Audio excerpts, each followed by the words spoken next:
Welcome to Keepin' It Real, your go-to radio show for fresh insights and vibrant introductions. Get ready to dive into a world where we offer you the latest in real estate wisdom and the juiciest community tidbits. From expert advice courtesy of top realtors to opportunities to give back through local charities, we've got you covered. Plus, we'll shine a spotlight on the young athletes driving our local sports scene and uncover the buzzworthy happenings both in town and beyond. Stay tuned for a jam-packed hour of enlightenment and entertainment right here on Keepin' It Real. What's in a name? Everything. Long Realty has been a cornerstone of Southern Arizona's real estate market for nearly 100 years. Our name is our bond, and our agents are our strength. Trust in the name that stands for experience and expertise. Visit longrealty.com or call 520-459-4993 to connect with an agent today. Long Realty. Smart move. In a town with heart and history, the Sherry Ethell Team is the key. Serving service that we agree. For military law and retirees. Stress-free process you will see. Personal care is our guarantee. Real integrity, real results. The Sherry Ethell Team, we never halt. Real experts here to guide your way, making dreams come true every single day. Trusted team that knows just what to do. The Sherry Ethell Team, working for you. Real integrity, real results. The Sherry Ethell Team is your one and only call. All right, good morning, good Saturday morning to you, and welcome to Keepin' It Real. I'm Dion Ethell, I'm your host, and I am sitting here with Jonathan Strickland from Hierloom Pest Solutions. He's the owner-operator. We're talking about his business. Welcome to the show. Thank you. First time you've been on the show, and we want to be able to kind of get to know you a little bit, the person behind the business. That sounds like a plan. How did you get here to Sierra Vista? Have you always been here? Is this a newer place? Yeah, this is new as of about 8 years ago. Okay. Came from Georgia. Georgia? Yeah. Wow. Okay. Yeah. Didn't come here military or anything like that. Just how did you pick this spot? We landed here. Okay. Most people would probably call it happenstance. It was a sequence of events that happened that led us here. And to be honest with you, I tell most people to not tell anybody about here. It's an absolute gem of a place to live. And it really is. And we love it. Yeah, I think most people kind of get here and they're pleasantly surprised. It's something else. Really, in all honesty, it comes down to the people. You have a group of people who are, they're retired, they're living here and they're living their life and they're making it. Mm-hmm. And then you have a whole nother group of people who are coming in who are younger. Yeah. Whether it be with military or they just happen to find it, leaving other states and stuff like that. We had you saw a really big shift with COVID and stuff like that. So there's this huge, I wouldn't say a demographic shift, but I would say there is a big change that's happening here in Sierra Vista and even in surrounding areas. Like Bisbee it's blowing up on the outsides of it right now from what I can see. And you guys know more with how much you're selling houses and real estate. Yeah, sure. But with people that I'm finding, especially with pest control, because they read the Wikipedia page and they see that there's the most venomous scorpion in North America, living in the area, and it's all by proxy. It's because it's the only venomous scorpion that lives in North America. It's also the same people that read the Wikipedia page saying like, oh, I got some pain in my elbow. Sure. They're saying you're having a stroke. You just got tennis elbow. It's just a little worn out. So you have all those younger people who are moving in and they've never even encountered bugs like this or even the desert climate or area. And I usually, get to know people as best I can. It's important to build rapport. So it's crazy to see how people are landing here as well. It is interesting when you find people, who are not from a specific place. I remember when I first started in law enforcement, I actually started in Ajo, Arizona. I was a transplant to Arizona right before that. And so Ajo was something totally different. It's way out in the middle of nowhere and, mining town kind of thing. Similar kind of to some of the areas around here. But some of the kids who lived there, who had always lived there, they'd never seen anything else. And so when I took them up, we paired up with the search and rescue teams up there, Cochise County, up there in the mountains, they were like fish out of water, snow. and it was like, oh my gosh, it was like a whole new world. Right. And so for us transplants to the area and everything, this is like a whole new world. It's like a different little ecosphere here. Absolutely. And we love it. To the Sky Island. It's very true. Well, let's talk a little bit about your business. I kind of want to get to know your business. What is your business? Tell me about that and what you do. Hierloom Pest Solutions. I started it about 1.5 years ago. Left another pest control business in town. So you started your own from after learning the trade and kind of getting going? I did pest control in Georgia as well. Oh, you did? Yeah. Okay. And then whenever I came out here, I did it because it was a familiar thing that I could find here in town to do. And so in doing that, working for this company, there were some things that I liked and some things that I did not. And it's kind of one of those businesses where you pick up a whole lot of different things as you go. Right. And you pick up knowledge, you pick up practices, best practices moving forward that either help you or sometimes you find that they might have hurt you, and you have time to change your trajectory when it comes down to it. Well, you touched on a couple of things, so I kind of want to, I guess, take you a little bit backwards in our conversation a little bit. So you said you did pest control even before you got out in Georgia, here. yeah. What brought you to pest control? I mean, did somebody wake up in the middle of the night and say, gosh, I think I want to search for bugs and mice? What brings that about? What drew you to that? Well, I attribute it a lot to my my high school AP biology teacher. He was a good guy, and he kind of unlocked a lot of my love for nature that was already there. Sure. He brought out some things that I can't forget, the things that I guess really kind of matter now. I'm not giving him credit for the whole business, but right. I will say that he made a really big impact in my life, and really now looking back, the trajectory of it. But me and my wife, we had just been married and we just had a kid, and I was working second shift building industrial electric motors for a company in Georgia. A friend of mine said, hey, you should come work and do pest control because at least it's during the day. And I was like, okay, that sounds good. So I started out at the bottom of the ladder in Georgia doing mosquito treatments, which was the worst. So you have to wear so much equipment to protect you because you're using essentially a leaf blower with something that puts out product at the end of it. So when you're doing that, you're covered from head to toe. It's humid, it's hot. Yeah, I was gonna say people don't know anything about the humidity here. So I know it's funny that you mentioned that because I was just talking to a friend this morning and I was saying, I know I shouldn't say this, but man, it feels like so humid this morning because we had just had this, rain this week has been really great and fantastic and whatnot.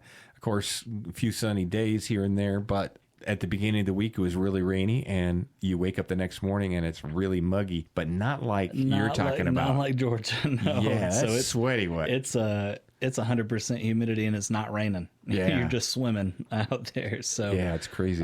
You wake up, you take a shower, and you go out the door, and then you wonder why you took a shower because I know. You're just wet again. I found that shocking, actually, because I remember the first time I had visited out there, and I'd never been that far east, and then you go through those areas, and I remember getting out of my car one time and going into a Walmart and just walking from the car to the actual store.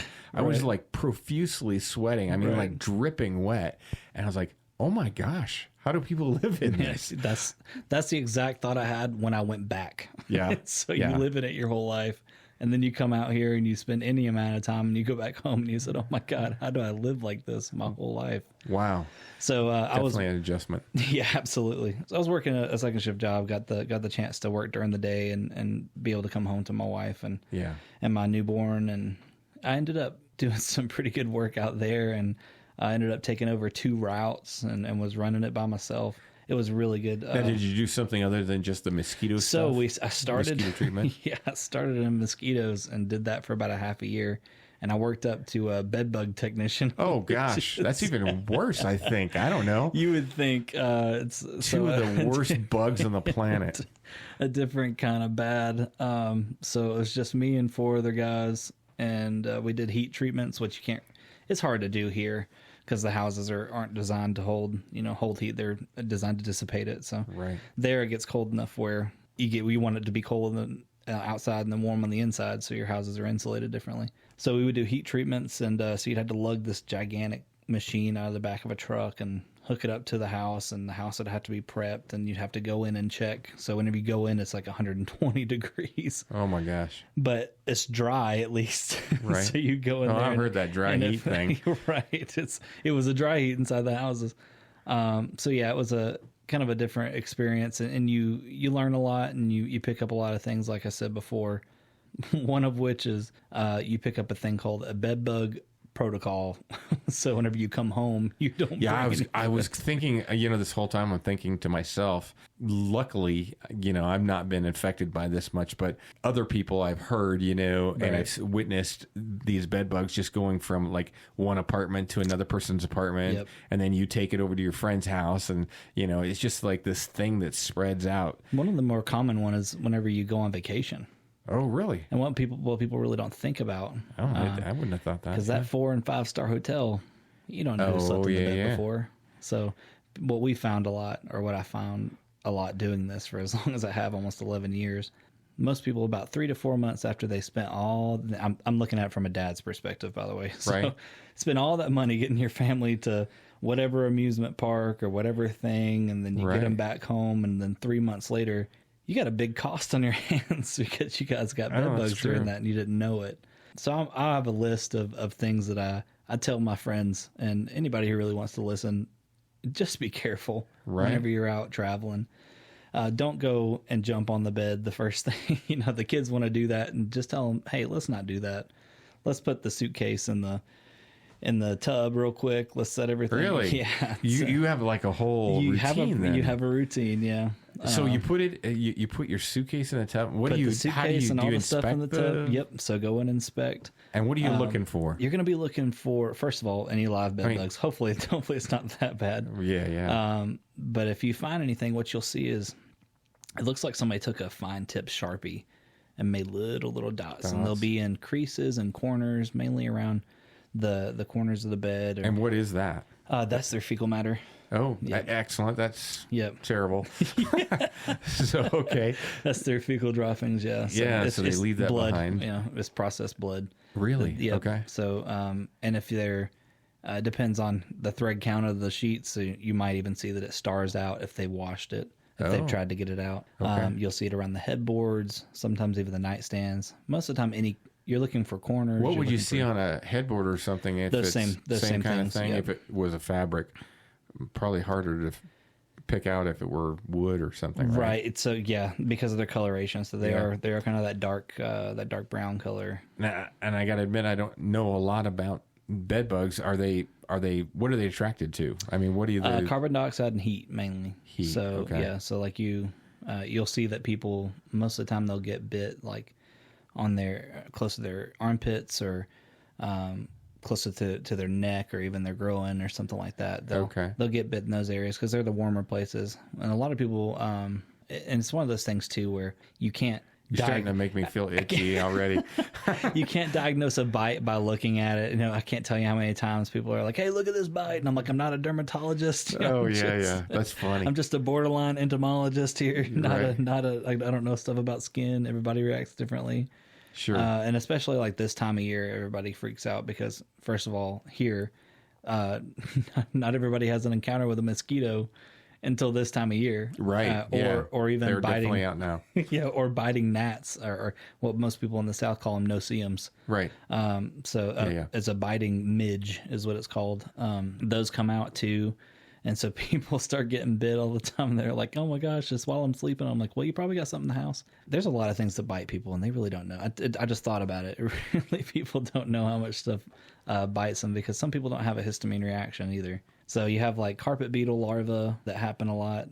People who have pets in the house. Yeah. Carpet beetle larva, yeah. Oh my so gosh. You'll have stuff like that. I've never even heard of that. That's here? Yeah, that's really anywhere. Oh, really? Yeah, the reason they're called carpet beetles because they were found whenever carpet was still made out of wool. Okay. So like 1800s and stuff like that. Is this a bug that's very big or? No, it's kind of small. It's real small. And the larva, our bodies, it doesn't really matter who you are.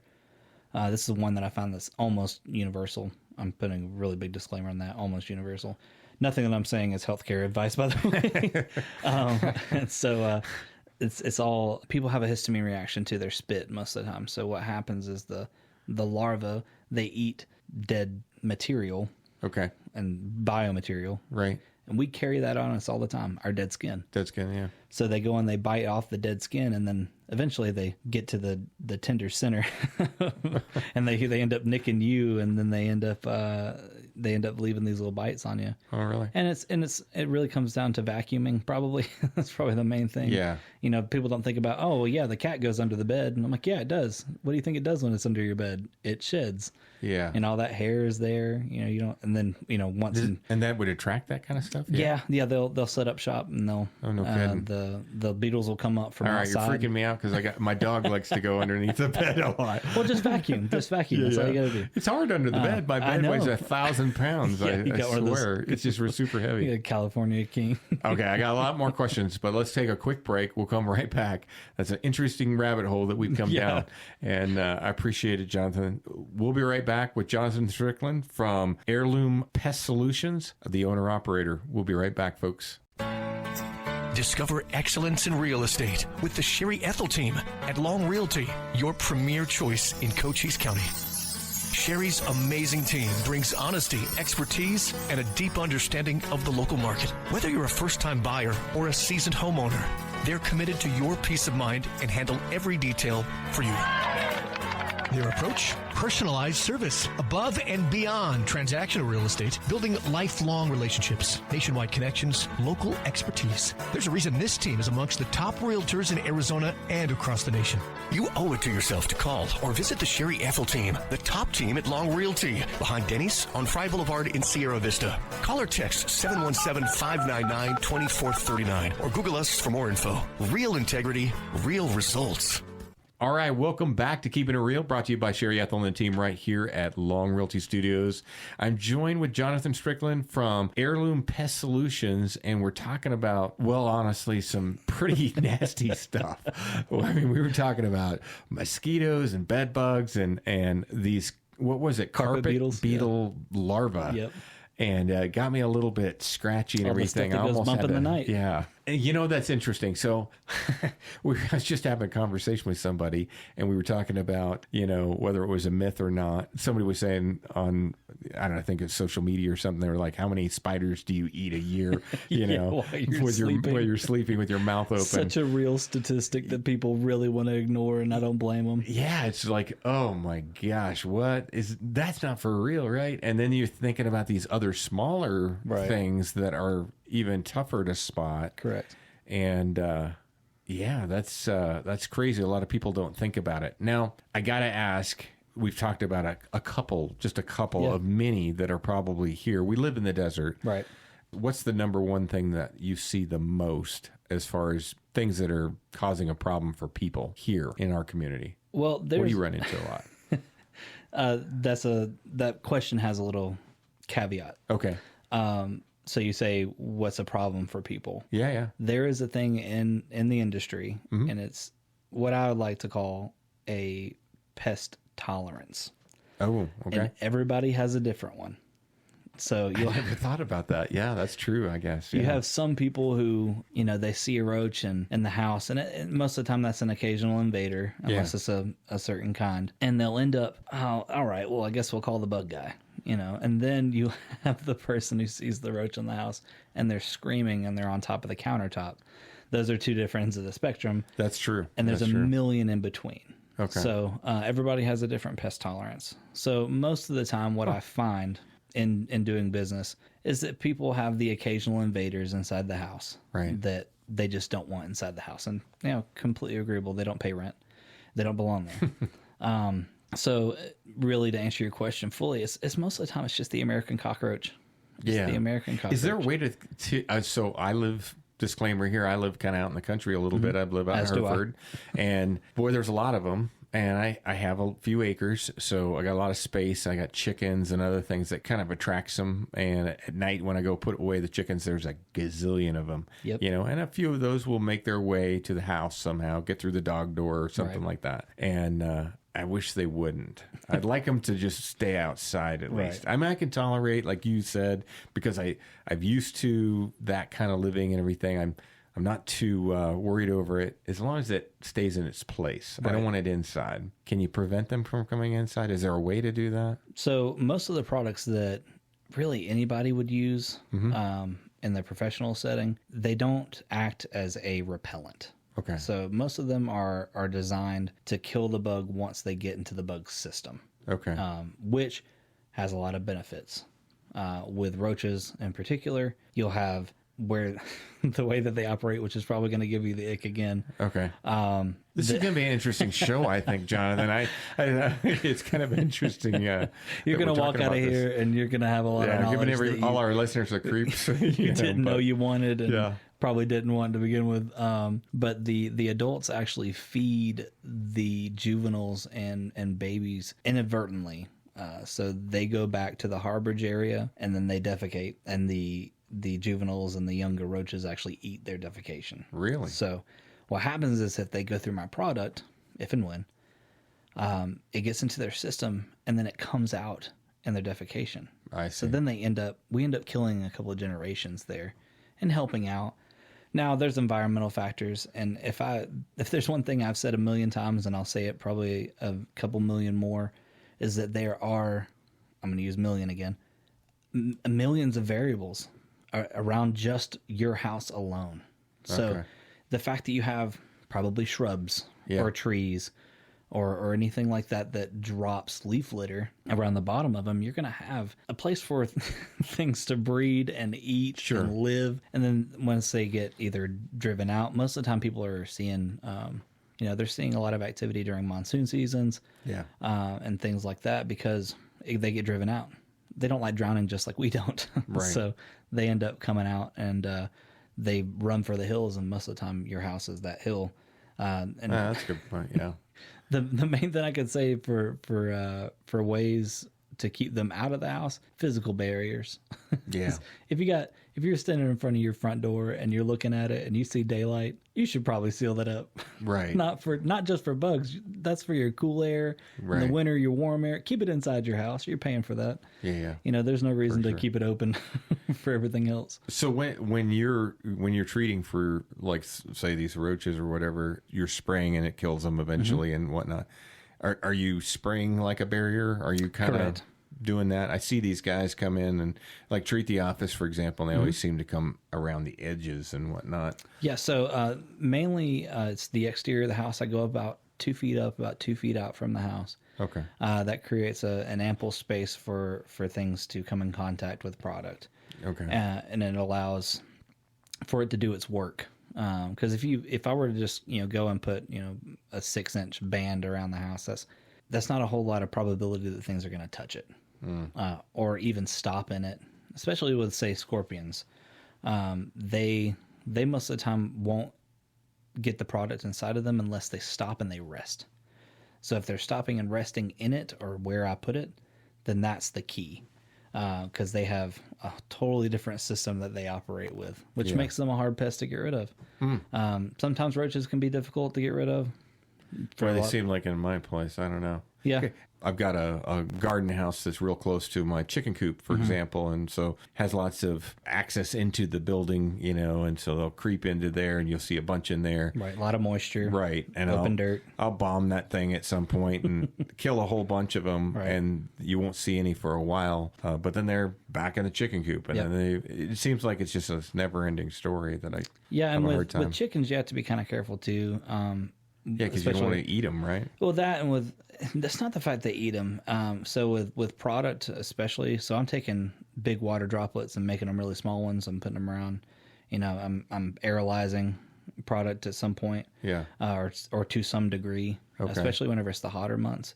And most of the time, anything avian or even reptile, they end up having a really sensitive respiratory system. So you can actually collapse their lungs if you're not careful, because they breathe in a product. They have a reaction just like anybody else would, and then they end up not making it. So I have to be careful around them. Plus, if it has to do with something that you'll eventually probably ingest in some way, I try to keep product away from that as best as I can. There's a reason that you have a home garden. And it's because you're tired of eating the pesticides that get sprayed on everything. and the reason that you have chickens at the house is, well, hopefully they lay a bunch of eggs for you, but you get to take down on the cost of eggs and stuff like that. I'm not sure if it's really cheaper, but it's definitely better for you. Right. You can feel better about it. Yeah. That's the Well, main thing. for as odd as it might sound, I found I thought I was allergic to eggs at some point. Like I had developed this allergy like 20 years ago to eggs, and I couldn't eat them. I'd be sick instantly almost.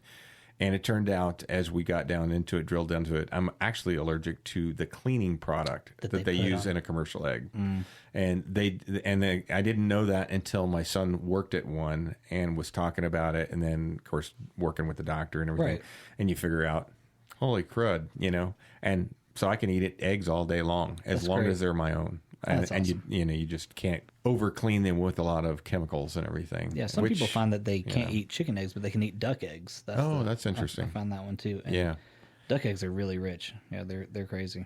I didn't really notice the difference when I tasted one, though.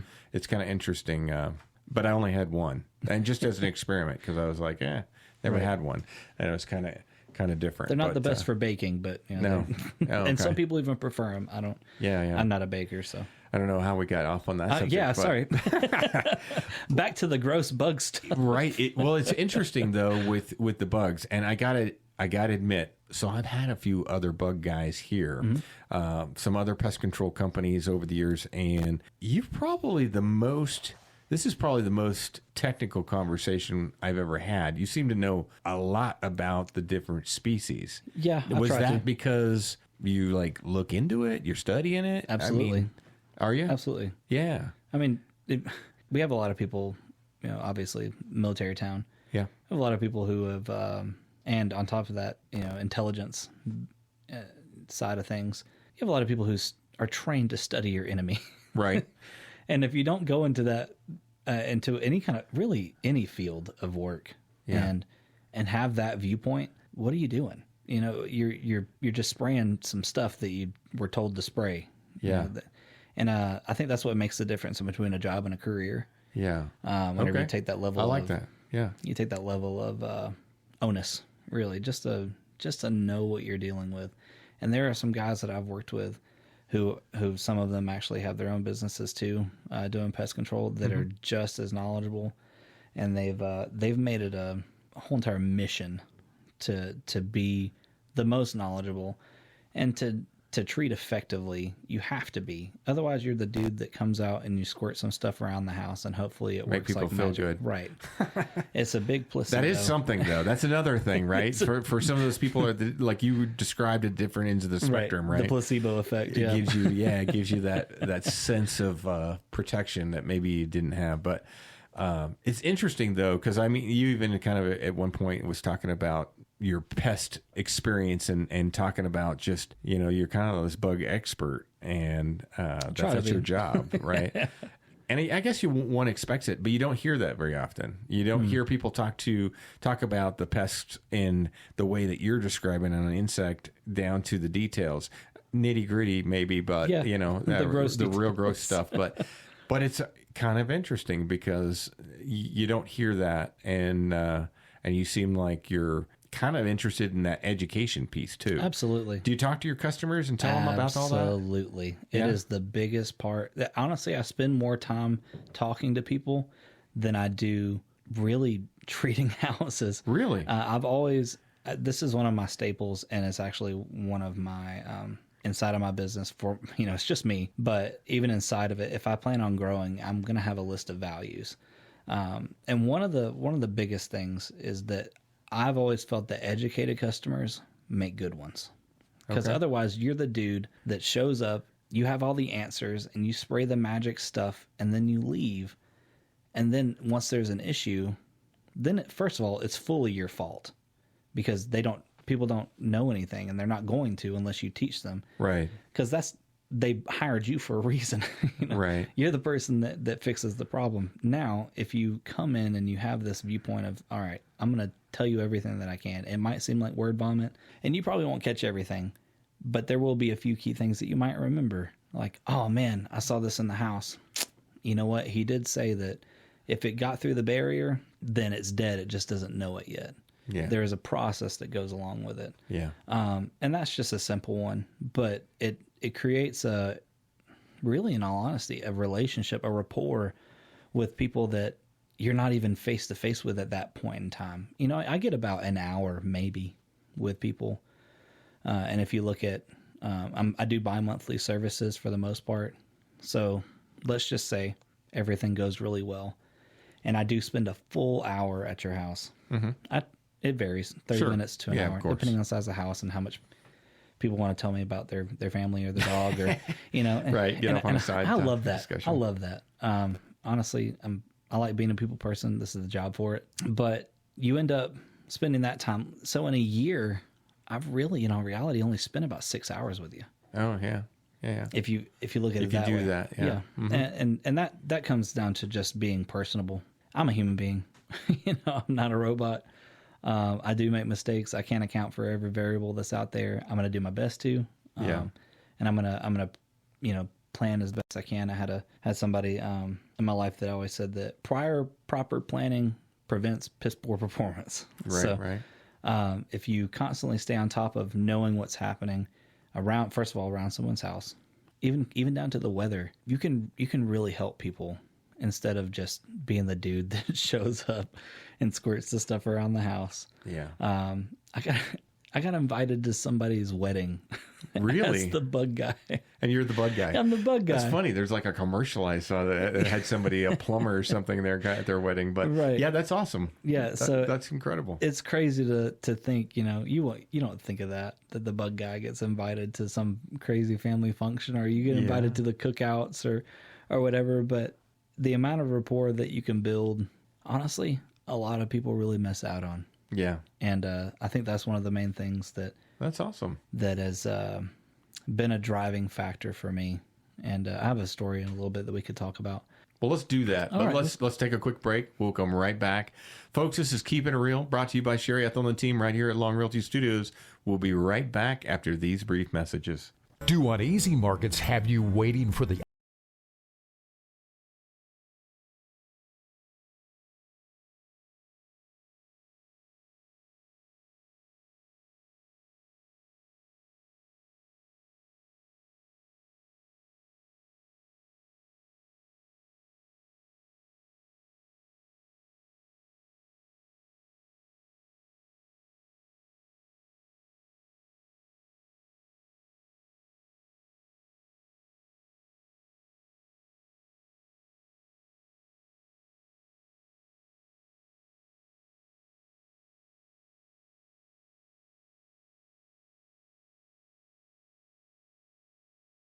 Call or text 717-599-2439 or Google us for more information.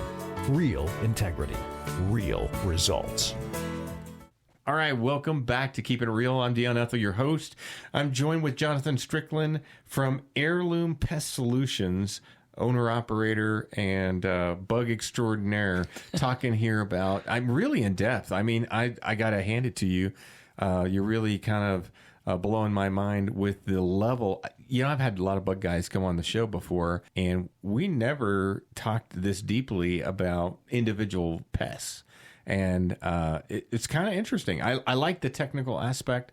I love the fact, too, that you it's kind of an educational experience for you, and that you love that person-to-person contact. You know, whether it's talking about, you mentioned before the break, you know, that you've been invited to weddings and other things and other family functions, and that's really cool. It speaks volumes to who you are. But I love the fact that you're kind of educating the consumer, the customer, about what they're seeing here. Because to most people, I mean, bugs are bugs. I don't know anything about them. I know what they look like. I see them at my property. I know which ones I'd like to get rid of. There's that. But a lot of guys don't necessarily always talk. So that is something unique about your specific business, I think. Yeah, I like I said, there's one, I guess, kind of more defining moment that set me off in this venture of owning my own business. Yeah. And it's something that I saw was lost, and I wanted to bring back if I can. I put it inside of my name for the business. Okay. With Hierloom. The heirloom, yeah. So if you think of an heirloom, is it something that you just kind of leave out, and that you you treat like it's an ordinary thing, or is it something that you treasure? Is it something that you show off? Is it something that you talk about? Yeah, it's all those things. You want to tell people that you have this really cool thing. I like it. And it holds a certain amount of weight. Yeah. And then on top of that, I have kids. This is a kind of simple one. I want to be able to pass this on to them. I want to be able to build something for them, or even more simple, which ties into the story that started this off. People see the last name of my children one day in this town, and they say, "Hey, you're the kid of that person who does honest business and does a good job." That's awesome. And I want it to hold weight, because for some reason in this world that we live in now, the power of a name has been lost, and the power of like a handshake or even your word of mouth is what's been lost too. And this is what I was talking about earlier. My dad grew up in the place outside of a paper town before it was the paper town in Tennessee, and then the name. You have two choices. You can be, hey, you're the son of that guy. All right, well, he was a brawler, so I'm going to be looking at, you have that end of it. And then also the amount of respect that it carries, that people have for the name or for your family. So that's what one day happened. There was, my dad was not a forgetful man whatsoever. Everything had its place. So he always kept his wallet in the center console of his truck. So we went into town. We were building a lean-to on the side of a building that we had all of his woodworking stuff in. It was a carpenter. So we went into town, and we picked up the parts and all the stuff. And they loaded it in the truck, and they had the ticket, and my dad took it in there, and he was reaching for his wallet, and he didn't have it, and he told me to go look for it in the truck. And I was scared to death whenever I came back and told him that the wallet wasn't in the truck. So I was like, "Dad, your wallet's not in there." And he looked at me like, "You didn't see it." And so he went out and looked himself and came back in. And the guy behind the counter, who I'd seen a million times over, and I could barely see over the countertop. I was so small. And he looked at my dad and he said, "You know what, Mr. Strickland, I have your word. You got mine. Next time that you're in town," it was like a 30-minute drive. He said, "You know what? I'm going to take your word for it. I'm going to shake your hand. Next time you're in town, just swing in and pay the bill." And that, for some reason, just stuck with me for so long, that the word of mouth and a handshake, Right. it meant so much. And if there was anything that I could bring back in some way, shape, or form, whether it be through me saying something and I mean I'm going to do it, Yeah. or just a value set that where people are people. They're not numbers. They're not a dollar sign. They're people who have something going on at their house, the most intimate place in their life, the place that they go to get away from people, at the end of the day, Right. or the place that they invite people to that they really care about. They're having a problem there, and you are the person that they trust to come in and take care of an issue that makes home uncomfortable.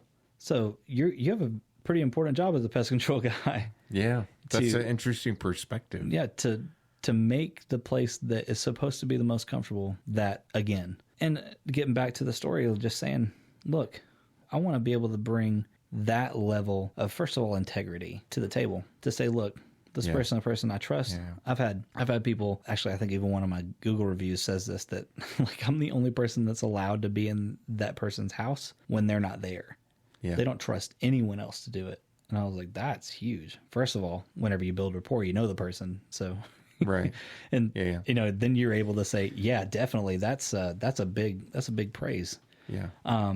So yeah, that's goes into my slogan of service worth having. It's deeper than just surface level. Well, it's a great story, and what a profound experience that you had of your dad, and just that level of respect and everything. I remember those days when that was the norm, Right. for small towns.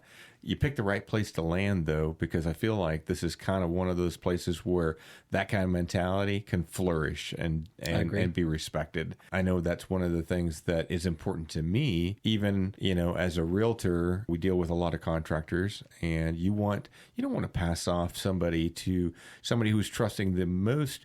They're trusting you with the most expensive item they're going to have it maybe in their life, right? Their whole life. People are sitting on the largest nest egg that they've ever had. And so it's really important to them and their family. Agreed.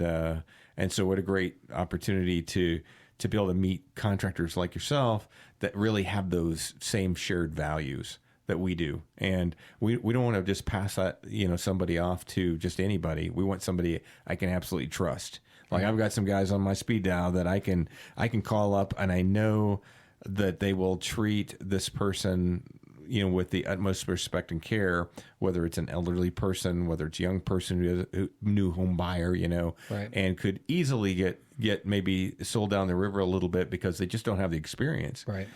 But we really want those people who are the most vulnerable very well taken care of. So I love that about you and how you kind of tackle your business. And again, that's something we don't talk about much with pest control guys. Right. That's not what you would expect to hear. No. So I really appreciate that. Now, I got to ask you, getting back into the nasty bug area, right? Right. So, there's a lot of things here. Just want to get your expertise, something that's near and dear personal to me, right? So we have a lot of different kinds of bugs and whatnot here. But one of the things that I run into a lot at my house is just numerous spiders, right? You got cobwebs all over the place and everything. It's a good thing, bad thing, because I see a lot of black widows too. Okay. And it makes me a little bit nervous. Never been bit by a black widow. Don't really want to get bit by a black widow. I have twice, and it's not a fun experience. Oh, wow. Yeah. It burns like fire. Does it? Yeah, it shoots up your arm, or well, for me, for my arm, because I got bit on my hands. Yeah. So, yeah, it's a quite a painful nerve agent. Do you kind of treat for that kind of stuff too as well? Absolutely. Is that a common thing that you find? Yeah, absolutely. Black widows are some of the most common, especially here. For some reason, they really like this elevation. Yeah.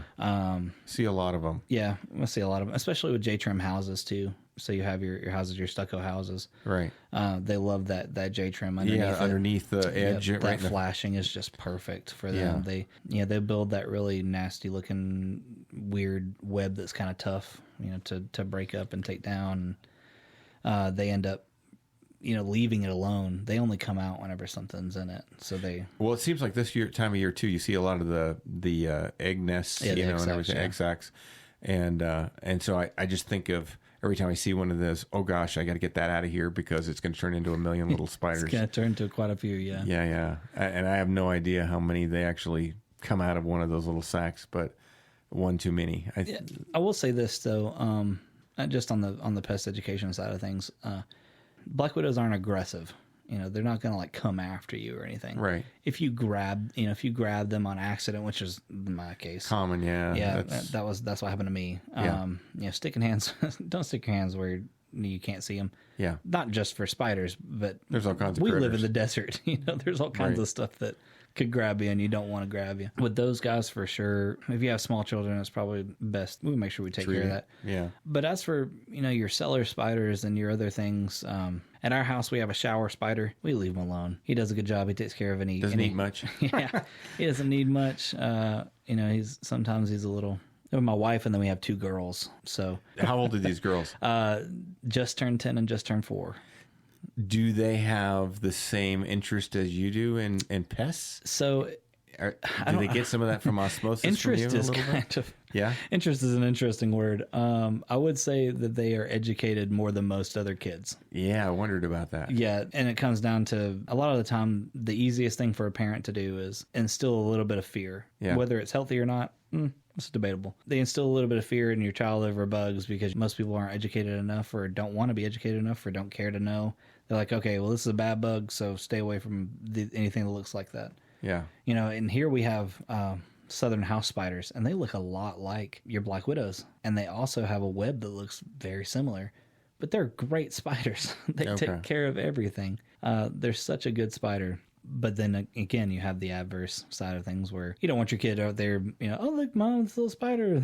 It's a black widow. For sure. Just this morning, I actually, the garage door didn't close down, and I don't use our garage checking as the much. laser? Yeah, so I went over to check the laser, put my hand down there like a dummy, and I was like, oh, man, there's cobwebs all over here. And so I sweep the cobwebs around there, and as I pulled it, the web kind of pulled out, and it was like on my finger. Yeah. And it was a black widow. Yep. And I was like, oh, not good. Yeah, that could have been kind of painful. Yeah. I was thinking about it this morning, actually. So yeah, they're not aggressive, but situationally they can bite. And then the other side of things is that you have your good spiders. Yeah, I get that. They blow in from the south, quite literally. Yeah. Well, the thing that most people don't want to hear is that when you look up at the sky and you see that beautiful blue, most of the time you're looking at millions and millions of spiders. That is an interesting thing. So I was out hunting and I used a thing that allows you to put your phone onto your spotting scope. Right. And I was looking at that and I filmed a little piece of this area while I was watching this deer. What I didn't realize is because I'm focused at the deer, I'm looking through. But when I watched the video later, I'm like, what is this? Because there were so many spiders flying in through the air. You're watching the flight of the baby spiders. Yeah, it was incredible. Like sometimes you just don't notice those things until it's right there in front of you. Right. And it was quite incredible because there were so many. Yeah. For anybody that's listening and who doesn't know, whenever spiders, most of the time that are out in nature, not necessarily in residential areas, but they'll have an egg sac, and whenever it breaks open, the spiderlings will hang around for a little bit, and then they send out a silk, just a single silk, and they get picked up by what we know as the wind,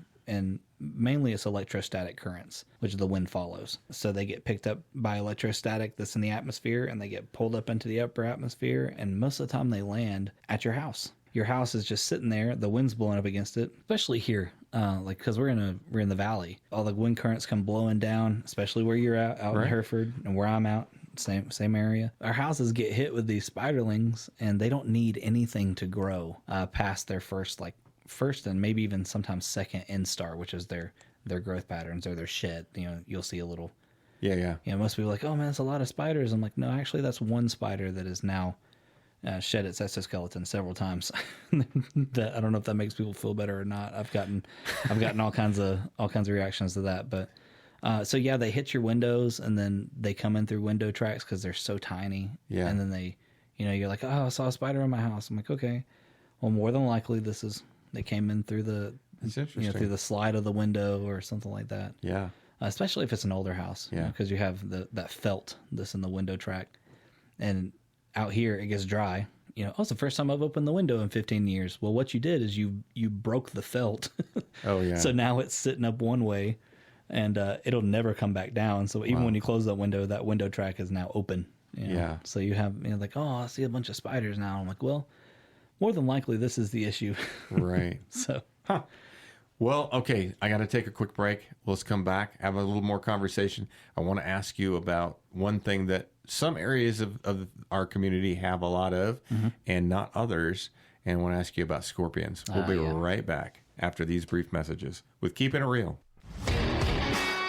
We're the real wayfinders, the trailblazers, the go-getters. In a town where the desert wakes before dawn, we don't just talk, we make things happen. And when we speak, it's real, it's genuine, and it's worth hearing. Tune in every Saturday morning at 7 a.m. on Cool 104.1 FM. Join the Sherry Ethell Team for Keepin' It Real, where top realtors, local heroes, and the heartbeat of our community come together. Raw, authentic conversations, expert market insights, and the best local events you can't afford to miss. Keepin' It Real, celebrating our community. Bold, genuine, one of a kind. All right, welcome back to Keepin' It Real. I'm Dion Ethell. I'm your host, and we're talking with Hierloom Pest Solutions. Jonathan Strickland, the owner-operator. We're really kind of getting down in the weeds in some of these things. One of the things before the break, I asked you about scorpions. Man, you're hard-pressed to find a scorpion at my house. Right. But my brother's house in town, boy, there's a lot of them. What are they attracted to? What are they looking for? Is it rock? What is it? Because I have rock at my house. Yeah, so most of the time what it boils down to is three key factors. So you have your harborage areas, so their home, then their food source, and then how accessible either one of those are. two main variables, and then you have the correlation between the two variables. Okay. What is their food source, by the way? Anything. They'll actually eat black widows if they Okay. get a chance to, because they have a lot of armor. They're tanks. They're built like tanks. They'll eat other scorpions. They'll eat crickets. They'll eat roaches. They'll eat anything they can get their claws on. So most of the time, what you find in town, sadly, in Sierra Vista, there is a place that most of the pest control guys would more than likely call Scorpion Alley. Really? Yeah. We can talk a little bit about, this thing that draws them in and everything. Right. We're not lowering property values, but there are areas that are more susceptible, and it's only because of the time frame that it was built in, whether that's how fast it was built, or you'll see how areas kind of sprawl. So you'll have like your model homes or the beginning of an area, and then past that where it kind of gets built out. Sure. And especially in town, we have a lot of houses that butt up to each other. Mm-hmm. And what's in between them? The block wall. That's the standard for pretty much everywhere out here. And you'll see that some places have solid block walls. And you'll start to see hollow block walls. Most of the time, those block walls are the corporate, holding and harboring everything. A lot of bugs. And with the bugs come the things that eat the bugs. So you have... Yeah, of course. You have your Right. cattle and your wolves. That's kind of most of the time, that's what I say. Yeah. You have your sheep and you have the wolves. You have the things that are really stupid and easy to kill. Right. And then you have the things that eat them that are harder to kill. They have a nature that is designed to protect them. That's their whole... Now, do they like heat or cool primarily, do you see? Most of the time, and from what I know about them, nothing truly bothers them besides freezing cold temperatures or anything that's going to fry them. Because they have an exoskeleton, so they'll cook inside of their exoskeleton if they're not careful. Right. Or their insides are essentially fluid, so they'll freeze. They prefer it being a little bit cooler. Mm-hmm. So shaded areas, darker areas. And also they have very simplistic eyes. They don't see in black and gray. They don't see in, anything other than light and dark. So light and shadow is what they see in. So this is when most people say, oh, I got chased by a sun spider or a sulfugate or camel spider. They have a million names. Yeah. I got chased by them. And you're big and you're walking around making a whole lot of vibrations. Yeah. And if then at one point you're probably freaking out and stomping. Yeah. And it said, oh man, I got to find safety. And you have a big shadow. That's what you are. So they're like, oh man, that's safe. And they run towards you. Oh, wow. Yeah, I never even knew that. Yeah. Huh. So most of the time, it's like, interesting. or like you'll have a tarantula, same thing. Like it started coming towards me. Yeah. Yeah. Because it's freaked out because you're a giant going boom, boom, boom, fee, fi, fo, fum, walking around. And they go, oh man, look at that big shadow. I got to go over there. That's safe. That's So they start interesting. walking towards you. Yeah. But yeah, they hang out in shaded areas and more dark, most of the time damp areas too. Yeah. So those block walls, they hold it. They hold the key to it all. So that's a main thing with my treatment. If you're in those areas or you have those sort of problems that are a little bit closer to the house, let's say your backyard isn't as big as some of the other houses, and that aspect of your yard is closer to the house, I'm going to treat the back wall. Well, let me ask you this. So in just talking about that, I'm assuming probably every house is a little bit different in how you might attack the treatment of it. Absolutely. As a whole, are you treating kind of generalistic until you figure out what's going on? And Yep, absolutely. time? So yeah, I just even had this conversation with somebody the other day. I just started up their service. They were getting some American cockroaches in the house. The house was probably built in the late 60s, early 70s. And what I ended up saying is, hey, look, I'm going to treat this way for right now, and we'll see what our results are. Because I could treat everything all at once, right? And, we could have good results. That would be great. That's really cool, but we didn't learn anything. Right. We didn't learn a single thing. We saw that there was an issue, and we tackled it with everything that we had. And then once you get it again, that means that you have to hit everything again. Okay. And again, Gotcha. you've learned nothing. My methodology is, look, hey, we're going to treat this way. And if this, renders a result that obviously would find favorable, then good. This is how we know that they were getting in, or, or this was a harborage area. And then if that doesn't work, then you move on and you do something different. And you add on. I would rather start simple at the baseline and then move up. Yeah. And then go to a place where, look, I'm not too prideful to say, look, hey, I don't know what's happening here. Do we fix the problem eventually? Absolutely. I don't think there's a problem yet that I haven't fixed yet. Not that I can remember in 11 years of doing this. Did it take a second to get there? Yes. And we figured it out. That's the main thing. Is there anything that you don't treat? I mean, like... So I'm mainly licensed in structural pest control. So that's just like your general bugs, your rodents. I'm not licensed in termite yet. Okay. It's a whole other thing. It's a whole other world. There's so much stuff you have to do for it, especially as a business owner. There's a lot more onus. There's all kinds of stuff that comes along with it. Now, that's in the future. Sure. But as of right now, I'm going to focus on taking care of people's homes from the stuff that is just getting in every once in a while. I'll look at protecting their home in that light for termites a little down the road. That's in my 5-year plan. Looking to the future, when you're doing pest control is key, in my opinion. Is what I found is a key to success. Of, look, we're going to start here and we're going to move forward. We're going to keep rolling until we get it fixed. And when we get it fixed, we've got all the answers. Right. We figured out, an example for one that I found before, there was this place that we didn't know needed sealed up. That's awesome. And there was an issue that was being caused there. Yeah, that came to light. Yeah, absolutely. And it only comes that way if you do it in increments or in steps. Right. And then I think, to be honest with you, one of the main things that I really, really love about this job is that there are so many variables to what I do that nothing is ever the same. Mm-hmm. Nothing. I could walk into a house next door to a house that I just got done treating, and there are so many differences in, first of all, how I would treat, what I would treat. Nothing's a cookie cutter. Right. Except for my price point. I try to keep that as the same as possible. Right. Unless there's something that needs to be addressed. And that's kind of good too, because then people can count on what they're what they're going to pay and get to. It's been great to get to know you and great to learn more about the business. Great to actually learn about the actual bugs, and we've only hit the tip of the iceberg. Yeah. So you'll probably have to come back. All right. What we definitely I've enjoyed the time talking to you about it. If somebody were listening today and they're like, man, I like this guy. I like the way he sounds. I like his ethics and the things he finds to be important, and I want to get some pest control services. How do they reach you? What's the best way to get a hold of you? Give me a call, 520-508-2408. That's the best way. Or you can reach me at heirloompestsolutions@gmail.com. That's my email.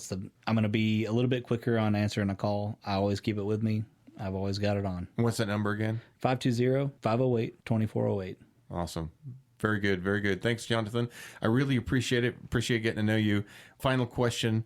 What's the one thing that you want customers, consumers out here in our area, here in Cochise County, to know about your services, your specific business? What do you want them to know? That quality doesn't always have to come with a really, really steep price point. It can come from somebody that's trusted and at a price you can afford. Well, you definitely sound dedicated to the mission and really super informative. I love the education process. So be looking forward to getting together with you on a business side very soon. Sounds good. All right. Well, this has been Keeping It Real, brought to you by Sherry Ethell and the team right here at Long Realty. I've been talking to Hierloom Pest Solutions, Jonathan Strickland, owner-operator. Just a really interesting conversation about what he stands for and what he brings to our great community here. This is Keeping It Real, brought to you by Sherry Ethell and the team right here at Long Realty Studios behind Denny's on Fry Boulevard. We'll be right back with Sherry Ethell herself after these brief messages. That brings us to the end of another Keepin' It Real radio show, and we just want to say a big thank you for letting us be a small part of your weekend. Whether you're a longtime listener or just caught us for the first time today, we're so glad you're here. Got something you'd love us to talk about? Maybe a local story, a cool event, maybe a guest idea. Maybe you're related to or know someone who has an interesting story, profession, or past. We would love to hear from you, so drop it in our Keepin' It Real suggestion box at Long Realty. We're located just behind Denny's on Fry Boulevard. Or if it's easier, you can email me directly at sherry@sherryetthelteam.com or call me or text me at 717-599-2439. This is your show, and it's all about our community, our connections, and the what's up of Cochise County. And as always, always, keeping things real. And your voice will help shape what we do next. We'll see you next Saturday from 7 to 8 a.m. right here on 104.1 Cool FM, making radio cool again. Join us next Saturday for more engaging interviews with top realtors and industry leaders, keeping you informed about the latest trends in real estate. Stay connected with us as we bring you updates on the dynamic events shaping our vibrant community. From exciting local happenings to noteworthy charities and causes, we've got you covered. See you next week for another edition of Keepin' It Real.